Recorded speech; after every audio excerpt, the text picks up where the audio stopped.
Hello, my name's Evan. Today I'm going to tell you about what I like and what I don't like about living in China.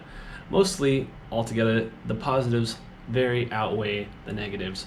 The negatives are mostly just things that are, differences that I find somewhat interesting, and nowhere is perfect, obviously. There's plenty of things you could complain about where living anywhere in the world. So I don't mean to say anything bad about China or anywhere or offend anyone.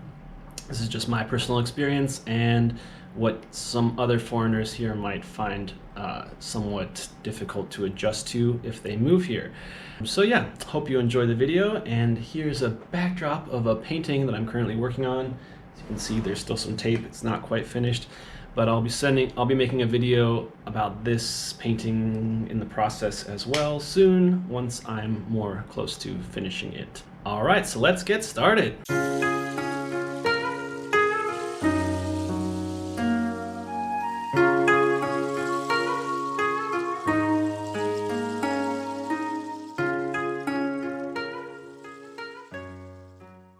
When I first got to China, I definitely fell in love with all the craziness and, exotic things and things that were totally different from what I was used to. It was a huge culture shock, but personally I really liked that because, I wanted to be taken out of my comfort zone. I wanted to find something new and just kind of enjoy the challenge of being able to, try to navigate the language, which I don't know at all. Pretty much using a lot of hand gestures and just kind of learning as I go. So yeah, it was really cool. So there was definitely some positives and negatives. Some of the things that I think were very positive, there's the pay versus cost of living. Now, if you're a foreigner teaching English in China, you're going to be making quite a bit of money compared to your Chinese counterparts. It's not really fair, unfortunately, but it's pretty much the only way that they can get people from overseas to come to China to teach. Basically, they have to pay a salary that would be, somewhat equivalent to what you might get in the US. However, the cost of living here is much, much lower. So you might be making, say, my first year, I made about 9,000 RMB per month. That's about $1,500 per month. Doesn't sound like that much, but compared to the cost of living here, it was more than enough. And that was also, my apartment was also paid for. So I didn't have to pay rent. That was all just money for basically just food and whatever else I wanted to do. Now, since I've come back a couple years ago, the salary's gone up more than double that. And the cost of living has only risen just slightly. So most things are still pretty cheap, but the average pay for a teacher now is around 16,000 to 20,000, depending on what school you work for and what kind of job you're doing. So yeah, that's around $2,000 to $3,000 US, somewhere in there. And again, the dollar is $1 to every 7 RMB. So things like, groceries at the store, super cheap. Certain things are more expensive, like if you want to buy foreign products, those are going to be more expensive. Beer, imported beer and stuff like that is pretty pricey sometimes. If you go to a foreign restaurant, it's going to be expensive. But if you want to, you can always eat at a cheap Chinese restaurant and save a lot of money. So yeah. The other thing is the nightlife. The nightlife and the kind of partying and drinking experience was really cool. I mean, people here, they don't party quite as crazily as they do in the US, as far as like, you don't see people getting super hammered all the time, but there is a pretty big drinking culture here. You can definitely drink any time of day or night, and you can buy alcohol and walk around on the street with it. So that was a big difference for me, because before that I'd only been able to do something like that in Las Vegas, whereas like in Las Vegas you can drink everywhere and it's just kind of like a party town. So when I came here I had that same feeling, like, oh my gosh, I can drink everywhere and have beer and walk around, and it's 4 in the morning, you could still go out and buy a beer, whereas my hometown Arizona, you can't buy any alcohol after 2 a.m. So that was a big difference too. And the clubs are pretty awesome here. There's lots of crazy lights, and the music it's gotten better, I'll say that. But it's pretty crazy, like just how much lights and smoke machines and all these kind of effects that they have in their clubs. The other thing is the adventure, the experience of, being abroad, going and seeing everything. Every day is kind of a new adventure. So you get to do cool things that you wouldn't normally do, and experience new things. The other thing is the city is very modern. They have a super nice metro system. The underground subway is very clean, very modern, very efficient. You can get pretty much anywhere in the city from the metro, so you don't need a car, you don't need to own anything like that. You can pretty much get all over the city with just the metro system.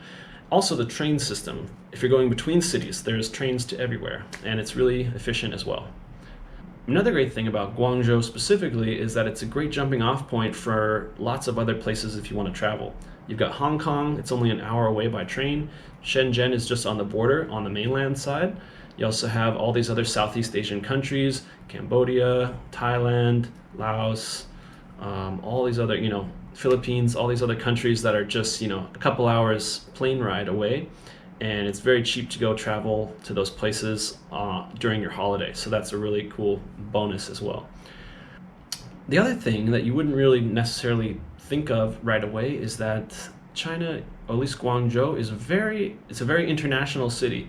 So you get to meet lots of cool people from China, but you also get to meet lots of cool people from all over the world.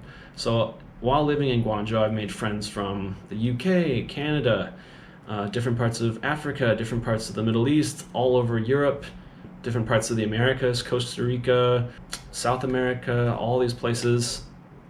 So it's really cool, and you just get, there's not as many, obviously there's not so many foreigners here, like if you compare it to how many Chinese people there are. So you do get to kind of meet all the foreigners through one way or another. It's like, pretty much if you've lived here for a few years, you will at least know somebody that knows everyone because there's only so many foreigner bars and restaurants that people hang out in. So you pretty much, if you go out a little bit, you'll see these people around, and then you'll see them on WeChat or whatever like that. And so it kind of becomes a nice tight-knit community, and you get to kind of meet all these other people. So that was a really cool experience as well. And that was actually came in handy when I was going on my big trip, because I met people who are like, oh yeah, I live in Germany, or I live in France or whatever, or I live wherever, in Switzerland or something. Like, you can come stay with me, or you can stay with my friend. So during my travels, I actually got to, save a lot of money on hotels, because I met so many people from abroad that were super welcoming and let me stay with them or with other people that they know. So that was really pretty awesome too. Another thing is, if you're a foreigner, sometimes, at least back then, you get treated kind of like a star, which was a good and a bad thing. People stare at you a lot, especially if you're going into like the more outside of the main city places. Like where I first lived, it was kind of on the border of the main city. So I lived in a place called Panyu, which is on the south side of the city. And it's a little more like the suburbs, I guess, somewhat in the boonies. So you get people there who, probably didn't live in the city much, and there's not many foreigners that live there. So you do get a lot of stares, and people, most of the time it's kind of fun because you kind of feel like, oh, look at me, I feel like a movie star or something. But it does get old a little bit after a while. Another cool thing about being a teacher here is that China really does take education super seriously, and they treat teachers in very high regard. So that's really nice. They treat you with a lot of respect. That, oh, you're a teacher, oh, very good. I think it's cool culture, and I do like that China does take education seriously, and I think it's something that I wish the US took a little more seriously as well. But what can you do?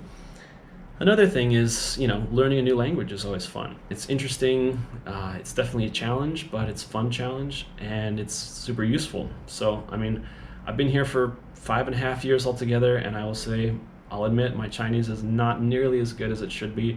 I have not been studying seriously for the whole time, other than a few months, but I have just picked up what I need to get by.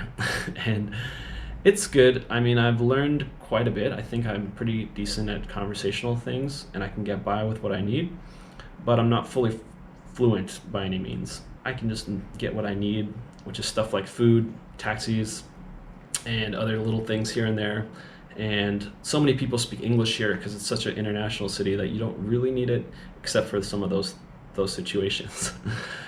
So yeah, don't judge me, but I could be better at Chinese, but either way, it's still fun to learn. But yeah, another thing is people are very welcoming and polite. some of the most welcoming and hospitable people I've ever met, actually. When I've been invited into a home or in a professional setting, people are always so generous. They're always giving gifts, and they love to, like, oh, let me pay for your whatever, like take you out and pay for your this and that. And it's very much a gift giving culture and a very generous culture. So I do really appreciate that, and I thought it was really cool.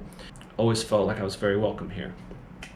Another thing is the convenience. In China, especially in Guangzhou, there's a big city. You got stores every 10 seconds of walking practically. So if you ever want, like, something from a convenience store, there's almost always one within eyesight. So another thing that they have is called WeChat Pay and Alipay. So these are basically just like Apple Pay or any of the other digital payment apps that we have in the West. The difference is that here they're pretty much completely integrated and universally used by everyone, which makes it much more useful and efficient. Whereas in the US, at least, I rarely use Apple Pay because not many people use it, unless you're obviously talking to somebody else that has an Apple phone. But it's not so universally accepted because Apple is in competition with other apps as well.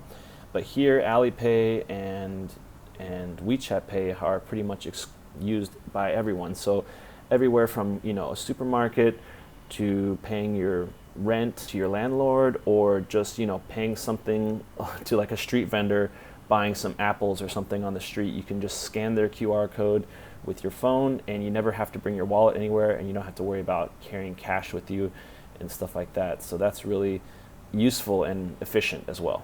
Also, as I've gotten to get better at Chinese, I've learned how to order stuff. You can pretty much order anything, and the delivery fees are either free or they're just super small that it doesn't even matter. It's like 2 kwai, which is like 25 cents or something, or 30 cents. It's ridiculously cheap.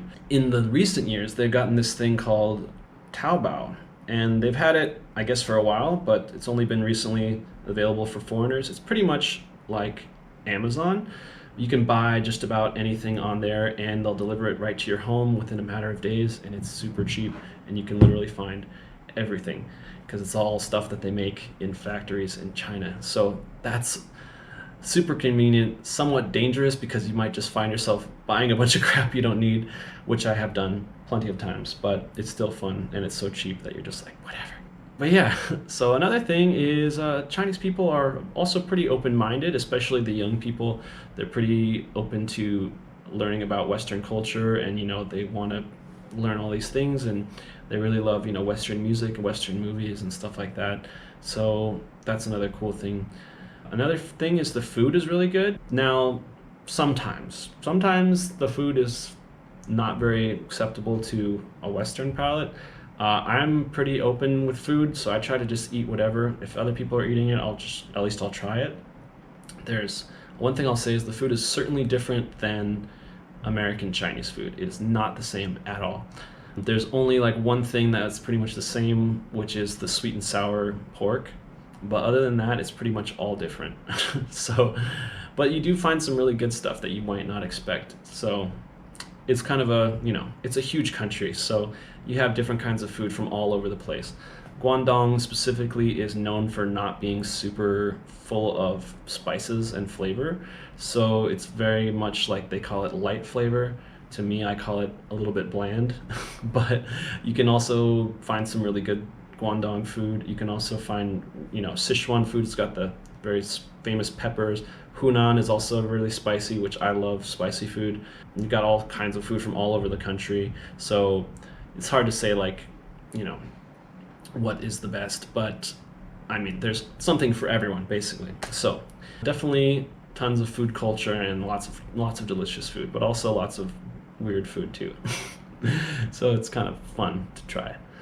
Another big thing is it's completely safe, pretty much. Like, you can walk around at night at any time of night and you're almost always going to be safe.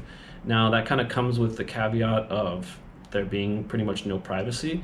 I think it's kind of well known that China is all about surveillance. They've got all this facial recognition stuff. They've got cameras everywhere. CCTV. You've got you can pretty much bet that your WeChat or whatever your messaging things are going to be being monitored as well.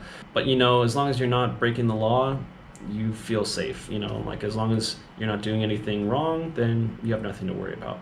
But you also, there's also no guns, so you never really have to worry about walking around being mugged or anything like that. I mean, that might happen, but it's very rare. I mean, I guess also I'm a bigger guy, but I also see, old ladies like grandmas and stuff walking around at 3 a.m. and they're totally fine by themselves walking around the neighborhoods. So it's definitely very safe. The last thing I'll say is you can buy lots of stuff. Some of it's cheap, some of it's fake. I'm not advocating to buy fake things, but you can definitely buy some interesting things. I'll just say that. Yeah, I'll just leave it at that. Now to talk about some of the cons. So my biggest con from living in China is the internet is not open for all. So obviously that comes with the whole freedom of speech. You can't really talk bad about government, or you can't say anything that's gonna get you in trouble. So therefore, anything that has kind of free speech available, such as Google, Facebook, Instagram, YouTube, Twitter, all those Western social media is all blocked. So if you want to get on it, you need to have a VPN.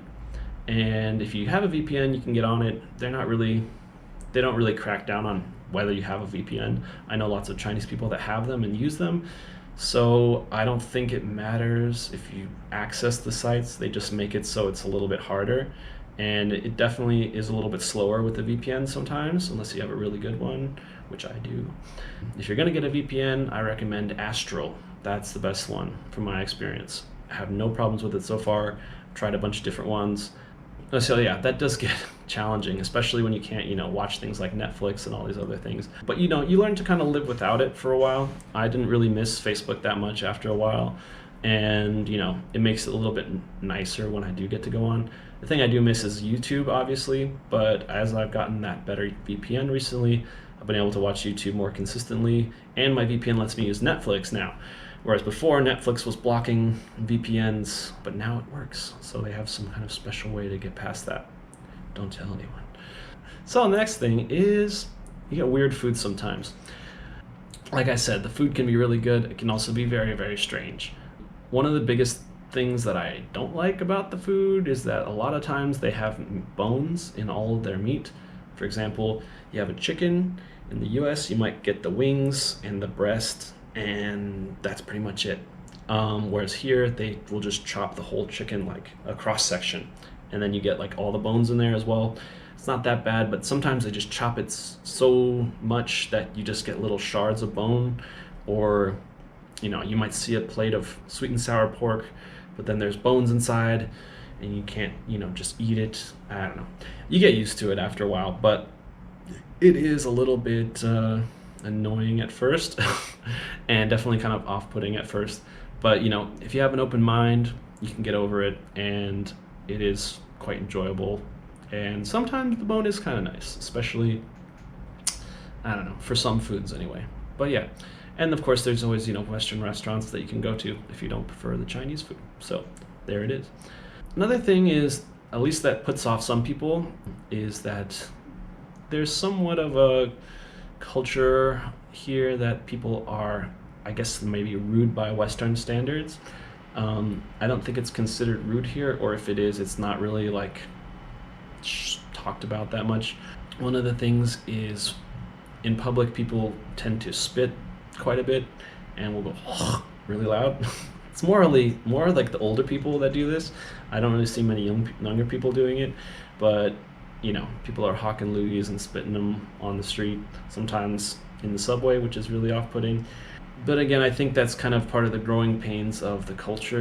People aren't used to being in a big city, and the city has kind of grown up in the last 20 years. It's exploded into this huge modern city, and you have these older people who have lived here when it was more like, like a poorer, slightly poorer village maybe, who aren't really used to these kind of, I guess modern manners, I suppose. But yeah, and then there's another thing is sometimes people will cut you in line, which can be annoying.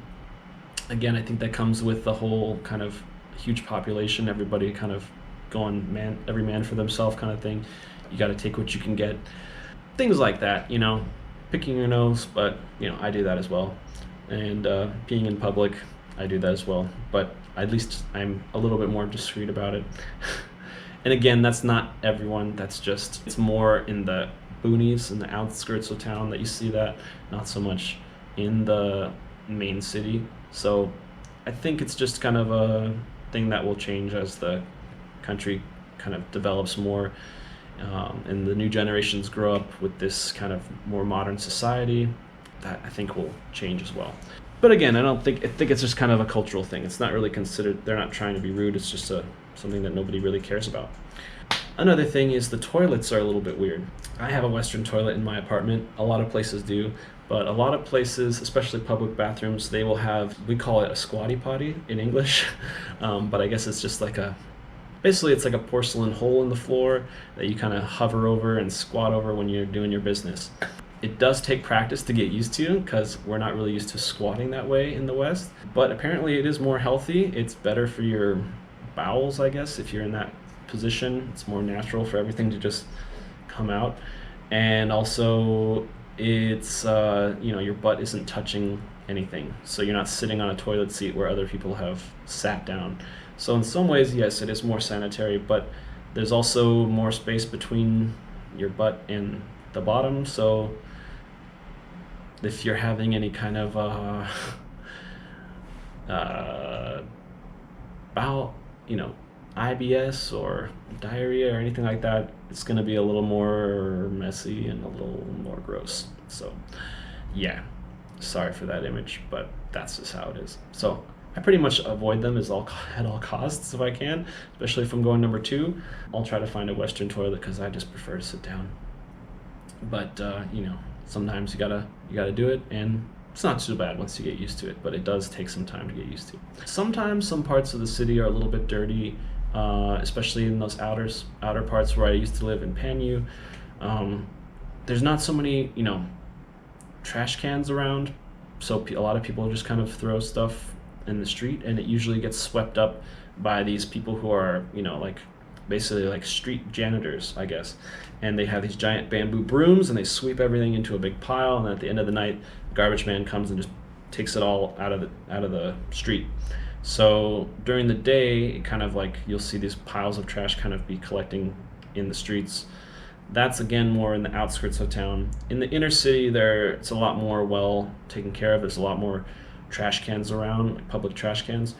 But even still, like littering is a problem sometimes.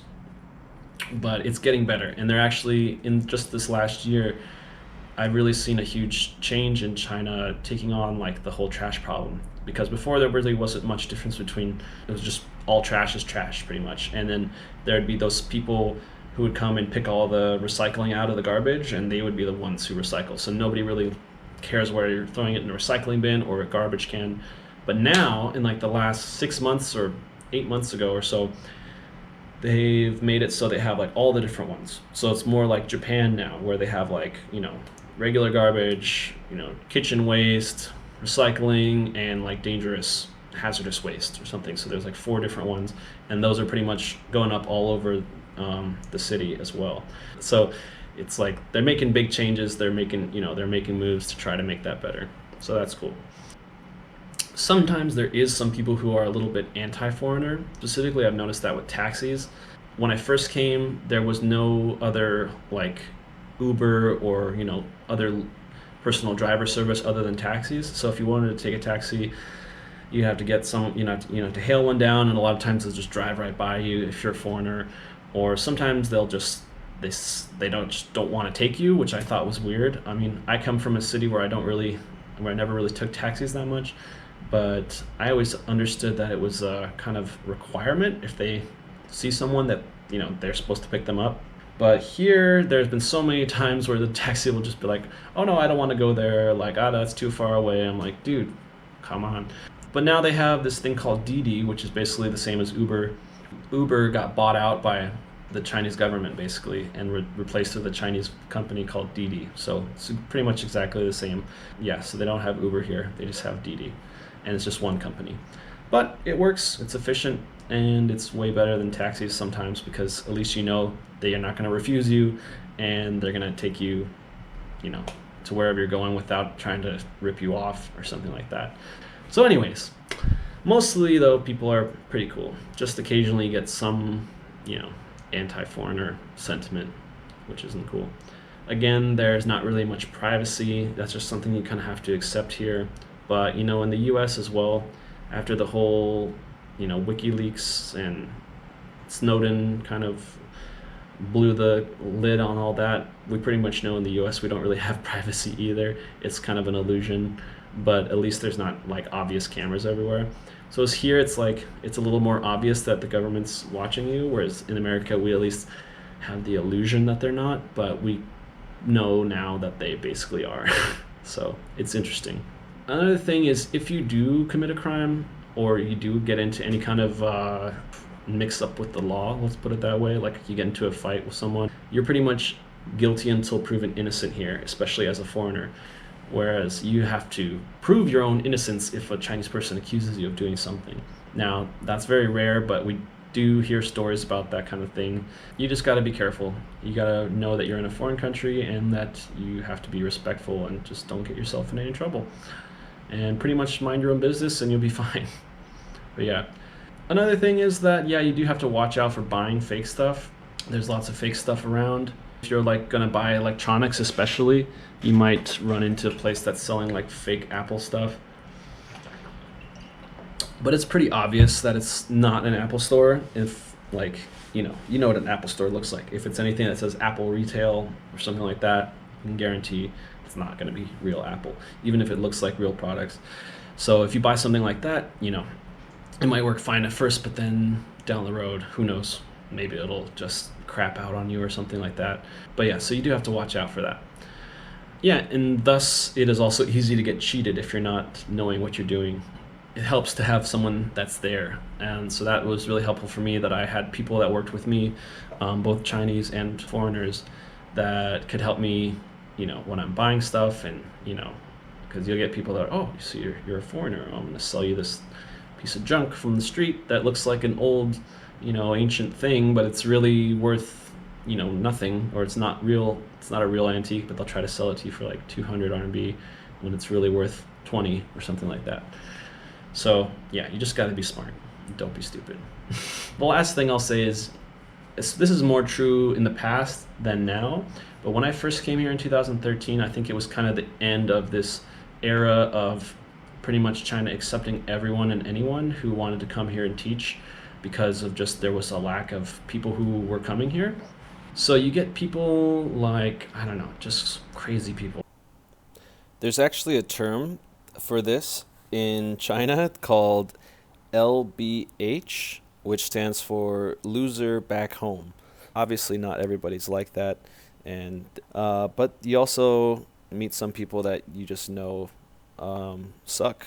Like 2 years ago, they started really cracking down on teachers that were here without working visas. But yeah, you used to meet a lot of really crazy people, and you still do meet some weirdos, because you think, okay, well, you're either here to travel and explore, or you're here to because you're running away from something. And some people, it's a mixture of both. I feel like for me, it was mostly for travel, but I've come back because the job was fun and the money is good, and I wanted to do more traveling, and I had student loans to pay off. But really, pretty much anybody has to be a little bit crazy to move all the way across the world to a country where you don't know anything at all and live there for a year or more. So, I guess I'm a little crazy too. All right, Earthlings, that is the end of my benefits and challenges for foreigners living in China list. I hope you enjoyed it. I'd like to just reiterate the fact that overall, it's been a wonderfully positive experience for me living here in China. It's really taught me a lot about myself. It's taught me how to be self-sufficient.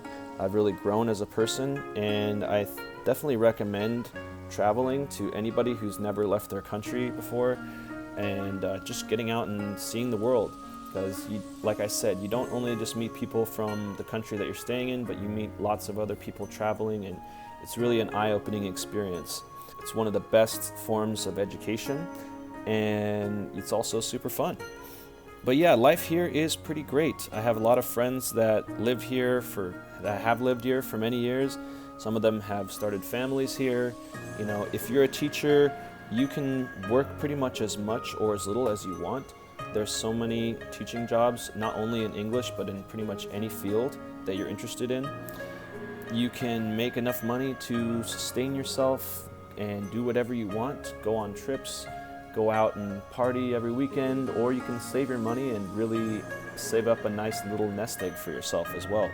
It's a nice environment for people to raise families, and it's pretty safe as well and super convenient. So there's lots and lots of benefits. Obviously there are some things that are challenges, but what do you think? Do you think you'd be able to get over some of those challenges and live here, or do you think that maybe there's a deal breaker here and there, or maybe possibly one that I didn't mention because I am loath to discuss it on the internet, but I think you probably get what I'm talking about. Anyways, please leave a comment down below and let me know what you think. And if you're interested in seeing more videos like this from me on a weekly basis, you can go ahead and subscribe, and feel free to leave a like if you enjoyed it. And I will see you Earthlings next time. All right, have a good night. Bye.